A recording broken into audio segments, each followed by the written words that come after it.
আল্লাহ পাক এই আশরাফুল মাখলুকাত মানুষকে জন্মগ্রহণ করার পরেই তার মৃত্যুর আগ পর্যন্ত আল্লাহ প্রত্যেকটি মানুষের সাথে কিছু অধিকার দিয়ে দিয়েছেন।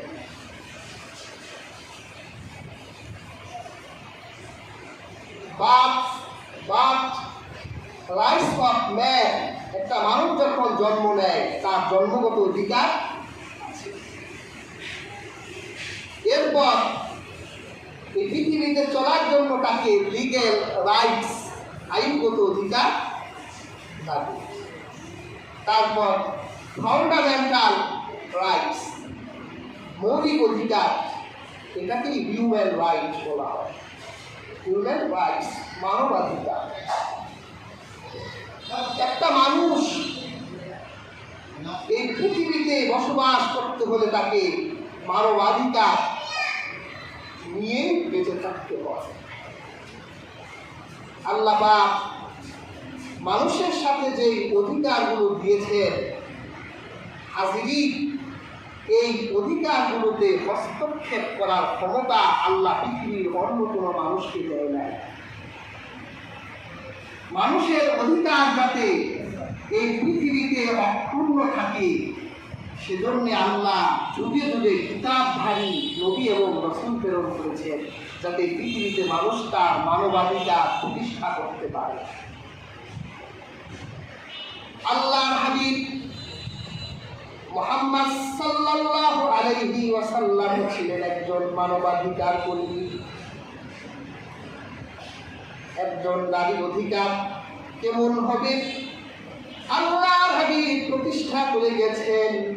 একজন মালিকের অধিকার কি হবে বলে গেছেন, শ্রমিকের অধিকার কি হবে বলে গেছেন, শিশুর অধিকার কি হবে বলে গেছেন। এইভাবে একজন মানুষের জীবনে যত অধিকার আছে, মানবাধিকার, আল্লাহর হাবিব মুহাম্মদ সাল্লাল্লাহু আলাইহি ওয়াসাল্লাম কুরআনের মাধ্যমে প্রতিষ্ঠা করেছেন।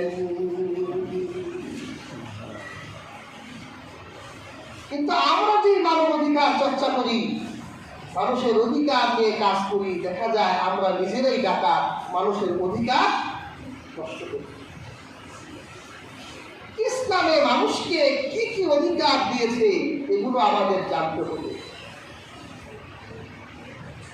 যেমন আল্লাহ পাক মানুষের জীবনের নিরাপত্তার অধিকার দিয়েছেন।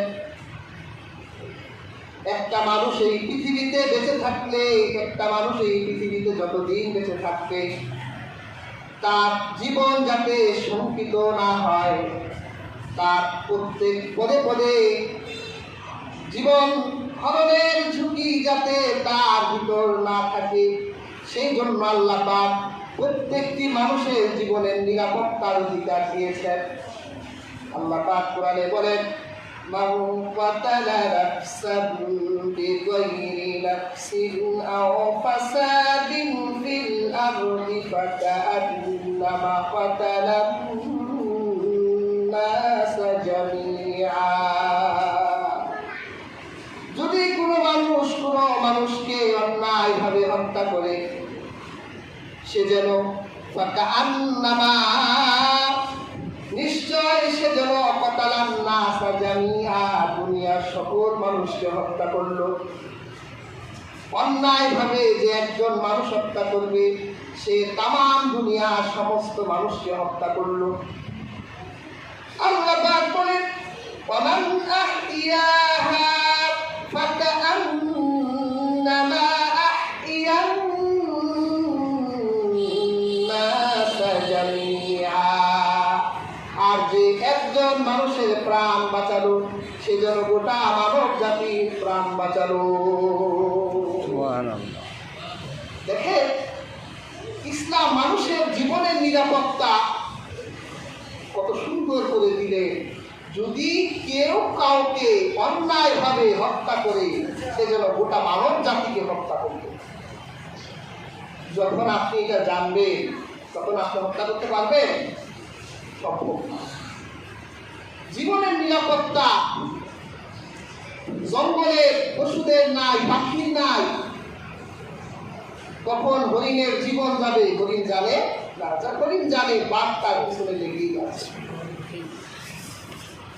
বিষাক্ত প্রাণীর কামড়, জঙ্গলের কোন প্রাণীর ভিতরে জীবনের নিরাপত্তা নাই, কিন্তু আল্লাহ পাক মানুষের জীবনের নিরাপত্তা দিলেন।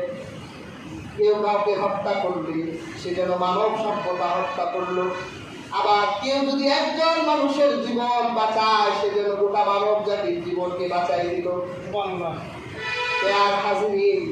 যখন আপনি কোরআনের এই মন্ত্রে বিশ্বাসী হবেন তখন একজন মানুষের জীবনের মূল্য আপনার কাছে আসবে। আর আপনি যদি কোরআনের এই মন্ত্রে বিশ্বাসী না হন তাহলে আপনি যেন মানব হত্যা রচনা পৃথিবীতে প্রতিষ্ঠা করে জালেম আর স্বৈরাচারীকে পরিণত হবে। 6টা মানুষকে হত্যা করা জায়েজ। কয়জন? 6জন মানুষকে হত্যা করা যায়। এটাকে কাতলে বিল হক, ন্যায়সঙ্গত হত্যা বলা হয়েছে। 1 নাম্বার হলো যদি কোনো মানুষকে ইচ্ছাকৃত হত্যা করে, তাহলে কোরআনের হুকুম হলো যদি কেউ কাউকে ইচ্ছাকৃত হত্যা করে তাহলে তার কেসাস হবে হত্যার বদলা হত্যা। তাকে আদালতে উঠানো হবে, তার হত্যা প্রমাণিত হবে, তাকে হত্যা করা হবে। যদি কোনো মানুষ ভুলক্রমে হত্যা করে, হত্যা করার ইচ্ছা ছিল না কিন্তু মরে গেছে, তাহলে ইসলামে তাকে 2টি কাজ করতে বলেছে। একটা কাজ হলো সে একজন গোলামকে মুক্ত করবে, আর দ্বিতীয় হলো তাকে দিয়ত দিতে হবে, জরিমানা। রাসূলুল্লাহ বলেছে একজন মানুষের জীবনের মূল্য হলো 100টি উট। একটা উট যদি 5 লাখ টাকা হয়, 100 উট 5 কোটি টাকা।